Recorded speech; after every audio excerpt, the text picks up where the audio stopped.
CWC यानी कि child welfare committee की अध्यक्ष अतुल शर्मा एक कोठे पे जाया करती थी। जब जब उस कोठे पे जाती थी तो एक छोटी सी प्यारी सी बच्ची उनकी आंखें हमेशा बंद कर लिया करती थी। ये जानते हुए कि आंखें बंद किसने की हैं, लेकिन उसका सही नाम नहीं बताती थी। बार बार वो जानबूझकर अतुल शर्मा कोई अलग नाम लिया करती थी और वो लड़की मंद ही मंद मुस्कुराती थी, हंसी ठिठोली करती थी। इस तरह से जब कई बार बीत जाया करते थे तब जाकर उसका नाम बताया करती थी कि तुम मुस्कान हो। और जैसे ही मुस्कान ये बात सुनती थी, मुस्कान खिलखिलाकर हंस पड़ती थी। मुस्कान ही नहीं, बाकी जितनी भी उसमें वैश्या होती थी वो भी खुश हो जाती थी, क्योंकि अतुल मैडम उस लड़की को खुश करने के लिए ही सब कुछ करती थी। साथ में उसको टॉफी दिया करती थी, साथ में उसको चॉकलेट भी दिया करती थी। चॉकलेट पाकर वो खुश हो जाया करती थी और इस तरह से ये सिलसिला लगातार चल रहा था। और अचानक ही वो लड़की यानी कि मुस्कान गायब हो जाती है। जैसे ही मुस्कान गायब होती है, उस कोठे पे जब जाती थी, उसकी आंखें मैडम की बंद नहीं होती थी, तो उन्हें तलाश करती थी कि आखिर मुस्कान है कहाँ। 3 महीने का समय बीत जाता है, लेकिन 3 महीने के बाद भी वो लड़की जब दिखाई नहीं देती, तब उस कोठे की एक वेश्या के पीछे पड़ जाती हैं अतुल शर्मा और कहती हैं कि मुझे हर हाल में आज मुस्कान के बारे में जानना है कि मुस्कान है तो है कहाँ। जब 3 महीने के बाद जब उस कोठे पे जाती हैं, उस वेश्या ने इशारा किया छत की तरफ, और छत से यानी कि सीढ़ी से उतरती है एक लड़की आती है। उस लड़की की तरफ देख के अतुल शर्मा कहती हैं कि ये नई लड़की कौन है। वो कहती हैं कि जिसको तुम तलाश कर रही थी, दरअसल ये वही लड़की है मुस्कान। मुस्कान को देखने के बाद उनकी आंखें खुली की खुली रह जाती हैं। दरअसल मुस्कान अब मुस्कान जैसी नहीं लग रही थी, बल्कि 12 साल की वो लड़की 15-16 साल से ज्यादा की लग रही थी। उसके शरीर में अजीब तरह के उभार हो जाते हैं और ये देखकर अतुल शर्मा बहुत ज्यादा परेशान हो जाती हैं। पूछती हैं कि इसको हुआ क्या है, तो पता चलता है उसको अजीब तरह के इंजेक्शन दिए गए थे, अजीब तरह की दवाइयां दी गई थी। कैप्सूल खाने से उसके शरीर में कुछ तरह के बदलाव होते हैं और वो पिछले कई दिनों से लगातार इसी तरह से धंधा कर रही थी। उस लड़की को एक नरक की जिंदगी में डाल दिया गया था। जब उस कोठे की मालकिन से पूछा कि तुमने ऐसा क्यों किया, उन्होंने कहा कि साहब क्या कर सकते हैं, इस बेटी की या इस कोठे पे पैदा होने वाली हर लड़की की बस यही कहानी है, यही इसका अंत है। लेकिन आज की कहानी जो मैं आपको सुनाने जा रहा हूं, इस कहानी में बिल्कुल अलग होता है। इस कोठे पर एक लड़की से धंधा जब कराने की शुरुआत की गई थी, तब अतुल मैडम उस लड़की को उस कोठे से निकालकर न केवल एक नई जिंदगी देती हैं, बल्कि एक करोड़पति फैमिली का वो हिस्सा बन जाती है। आज वो लड़की एक सामान्य जिंदगी जी रही है। इस कहानी को सुनने के बाद आपको वाकई बहुत आश्चर्य होगा। शायद आपसे पहले आपने ऐसी कोई कहानी सुनी नहीं होगी। आदाब, नमस्कार, सत श्री अकाल। मैं उस्मान सैफी। आज की जो सच्ची घटना मैं आपको सुनाने जा रहा हूं, इस सच्ची घटना है उत्तर प्रदेश का एक जिला है मेरठ, और कहानी है मेरठ के कबाड़ी बाजार की। दरअसल इसी शहर के रहने वाला एक फर्नीचर कारोबारी, जिसके 6 बेटियां होती हैं और एक बेटा होता है, इकलौता बेटा 6 बहनों का।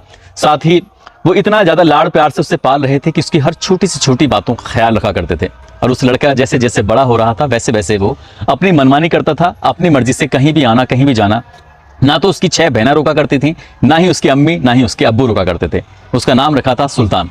सुल्तान अपने दोस्तों के साथ एक बार एक कोठे पे चले जाता है, और उस कोठे पे जाने के बाद उसकी मुलाकात होती है मीरा नाम की एक लड़की से। मीरा नाम की जो लड़की होती है, दरअसल वो नेपाल की रहने वाली थी। वो देखने में इतनी ज्यादा खूबसूरत होती है कि उस सुल्तान का उस पर दिल आ जाता है, यानी कि उससे बार बार मिलने की वो कोशिश करता था। शुरुआत में उसके पास जाता जरूर था, लेकिन उसके साथ कुछ गलत काम नहीं करता था। सिर्फ उससे देखता था, उससे बातचीत किया करता था। अपना मन जब हल्का हो जाया करता था तो वहां से आ जाया करता था। सुल्तान के पास बहुत सारा पैसा जो था। सुल्तान ने उससे दोस्ती की। दोस्ती इसके बाद फिर जो भी उसकी जरूरतें थी वो जरूरतें भी पूरी करना शुरू कर देती हैं। और एक दिन सुल्तान उस यानी कि मीरा से पूछता है कि मीरा, क्या तुम अपनी जिंदगी की कहानी बताओगी? तुम कौन हो, कहां से आई हो, क्या है? तो उसने अपना असली नाम, क्योंकि हम उसे बता नहीं सकते, इसलिए हमने उसका नाम मीरा रख दिया है। मीरा दरअसल नेपाल की रहने वाली होती है, बहुत ही गरीब परिवार से। एक ट्रक ड्राइवर उससे बहला फुसला कर सीधा दिल्ली लेके आ जाता है, और दिल्ली लाने के बाद ऐसा करता है जैसे शादी कर लेते हैं, लेकिन शादी नहीं की थी, बल्कि शादी के उसके साथ रहना शुरू कर देता है और उसको एक बेटा पैदा हो जाता है। इसी बीच में उस लड़की जब बेटा पैदा हो जाता है तो उस ट्रक ड्राइवर का जो काम था वो ज्यादा अच्छा नहीं चल रहा था, इसलिए अपने दोस्तों को भी इस घर में लाना शुरू कर देता है। यानी कि अपनी ही बीवी से वो वेश्यावृत्ति का धंधा कराना शुरू कर देता है। पहले तो उस लड़की को लेकर आया था दिल्ली में काम दिलाने के लिए, उससे शादी कर लेता है, फिर उसी से ही घर के अंदर वेश्यावृत्ति का धंधा कराना शुरू कर देता है। और ये लड़की को बात अजीब लगती है, बुरी लगती है। मीरा ने इस बात का कई बार विरोध भी किया। इसी बीच में मीरा का बेटा बहुत ज्यादा बीमार हो जाता है, और बीमार होने की वजह से कुछ दिन बाद उसका इंतकाल हो जाता है, यानी कि वो खत्म हो जाता है, मर जाता है। जैसे वो लड़का मर जाता है, मीरा टूट जाती है, और मीरा ने यहाँ से भागने का प्रोग्राम बना लिया, प्लान बना लिया, और यहाँ से भागकर सीधा पहुंच जाती है मेरठ के कबाड़ी बाजार में। और मेरठ के कबाड़ी बाजार में धीरे धीरे करके जब उसके पास ग्राहक आते थे तो ग्राहकों की वो सेवा करती थी, इसके बदले में उसको अच्छे खासे पैसे मिलते थे। ज़हीन दिमाग की थी, यानी कि उसका दिमाग बहुत तेज था, बिजनेस वाला दिमाग था। और कुछ ही दिनों में देखते देखते वो उसकी कोठे की मालकिन हो जाती है, क्योंकि सुल्तान उसका ज्यादा ख्याल रखता था। और सुल्तान ने उसको इतना पैसा देना शुरू कर दिया कि उसने इस कोठे पे अपना हुक्म जमाना शुरू कर दिया। साथ ही कुछ दिनों के बाद सुल्तान ने उसको एक घर भी खरीद कर दिया ताकि वो एक अच्छी जिंदगी जी सके, सामान्य जिंदगी जी सके। एक दिन सुल्तान ने अपनी बहनों से, अपनी माँ से, अपने अब्बू से, सबसे कहा कि मैं किसी से तुम्हारी मुलाकात कराना चाहता हूँ। और इसी बात को देखते हुए एक दिन सुल्तान उस मीरा को अपने घर पर लेके जाता है, अपने परिवार के सभी सदस्यों से मुलाकात कराता है और मुलाकात कराने के साथ साथ ही कह देता है कि ये लड़की कोठे पे है, वैश्या है। इतना सुनने के बाद घर वालों को बहुत ज्यादा अजीब लगता है। इकलौता बेटा था, ज्यादा जिद भी नहीं कर सकते थे, इसलिए उन्होंने कहा कि ये लड़की अब घर में किसी भी कीमत पर नहीं आएगी। अब घर वालों ने जब दबाव बनाना शुरू किया तो वहां कोठे पे जाना उसका थोड़ा कम हो जाता है, लेकिन वो कोठे पे लगातार जाता जरूर था। कहीं ना कहीं इस लड़की को, उस लड़के यानी कि मीरा को सुल्तान से बेइंतहा प्यार हो जाता है।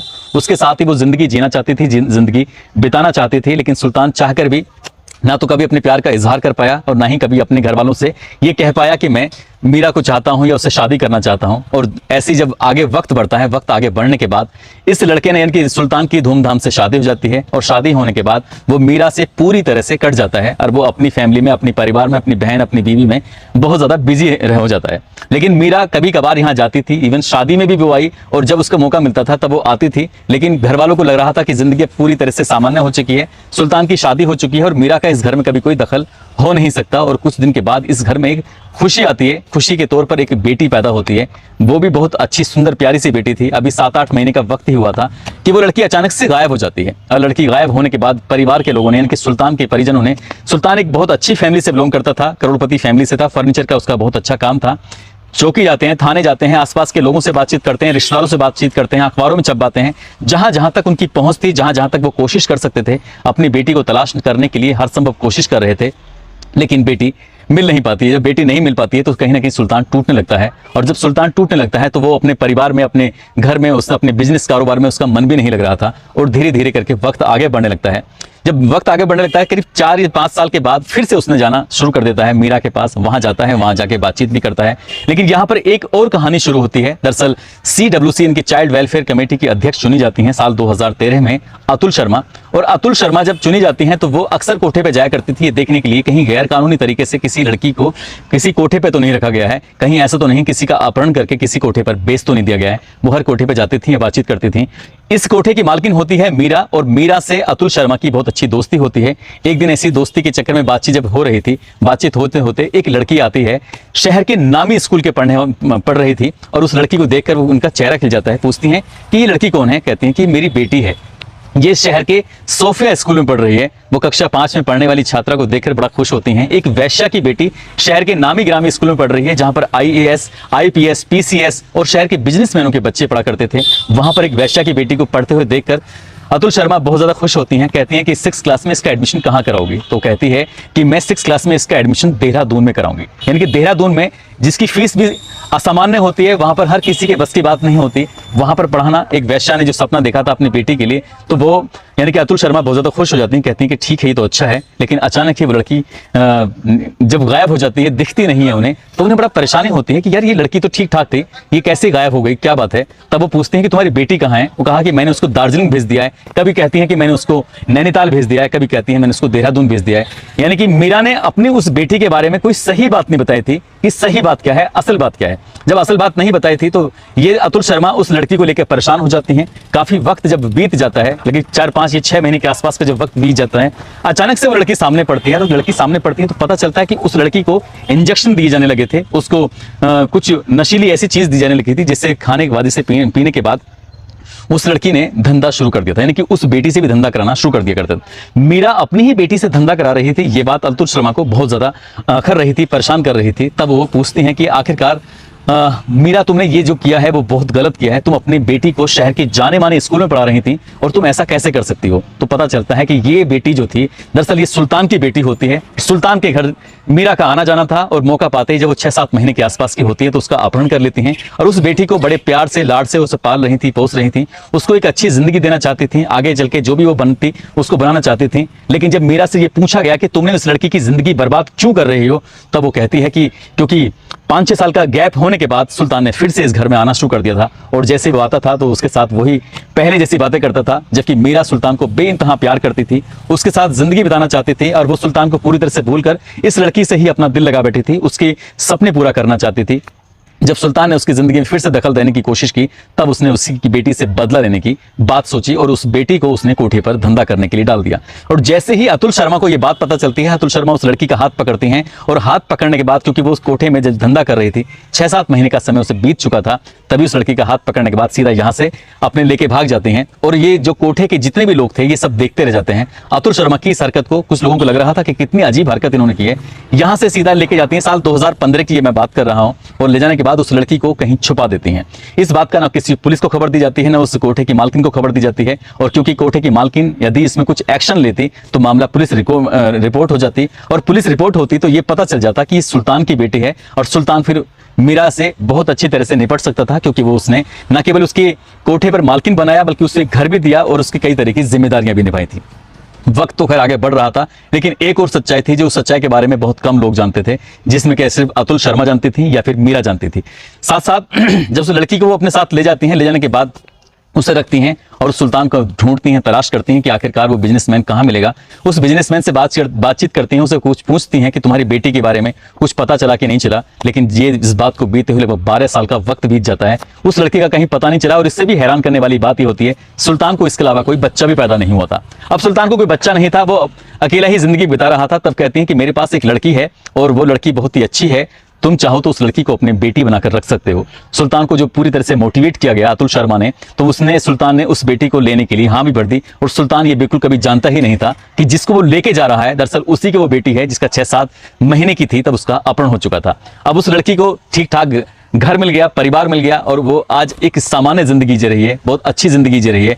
लेकिन इस कहानी में एक मोड़ तब आता है जब ये पता चलता है कि मीरा जब धंधा किया करती थी तो उसने उसी सुल्तान से एक बच्चा भी पैदा किया, और वो लड़का पैदा होता है और उसको लेकर वो हमेशा हमेशा के लिए दार्जिलिंग में जाकर शिफ्ट हो जाती है। आज उस लड़के की भी बहुत अच्छे से, बहुत शानदार तरीके से एक परवरिश की जा रही है। वो उस माँ का यानी कि मीरा का ये सपना है कि वो बेटा कुछ बड़ा होकर बने और उसे एक अच्छा इंसान बनाना चाहती है। साथ ही जो सुल्तान की बेटी है, सुल्तान की बेटी जिसकी उम्र लगभग आज की तारीख में 25 साल के आसपास हो चुकी है, अभी उसकी शादी हुई है नहीं हुई है, उसने क्या उपलब्धि हासिल की है ये तो नहीं पता। लेकिन ये जो कहानी जो मैंने आपको सुनाई है, ये कहानी मुझे CWC की, अब तो मेंबर नहीं है लेकिन अब वो संकल्प संस्था की संस्थापक अतुल शर्मा ने ये पूरी कहानी सुनाई।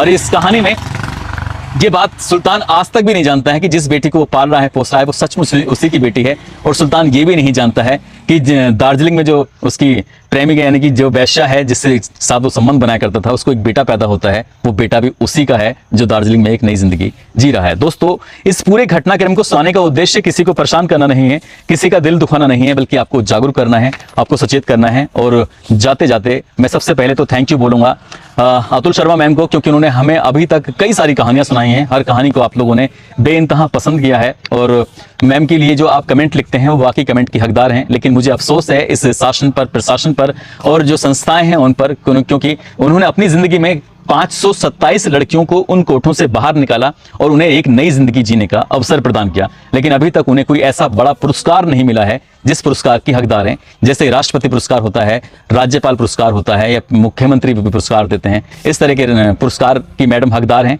मैडम ने कभी आवेदन नहीं किया और शासन प्रशासन ने कभी इस ओर देखने की कोशिश नहीं की। मैं अपनी इस वीडियो के माध्यम से अपने दर्शकों से ये जरूर कहूंगा कि कम से कम अगर आप जानते हैं किसी ऐसी शख्सियत को तो मैडम को जरूर राष्ट्रपति पुरस्कार से सम्मानित करना चाहिए, क्योंकि उन्होंने 527 लड़कियों को नई जिंदगी दी है। साथ ही न जाने कितनी लड़कियों को उन्होंने बहुत सारी इनकी सुविधाओं से मुहैया कराया है। आज जाते जाते गोरखपुर के रहने वाले हैं ऋषभ चौधरी, आज इनका जन्मदिन है। इनको जन्मदिन की ढेरों सारी शुभकामनाएं, बहुत बहुत मुबारकबाद।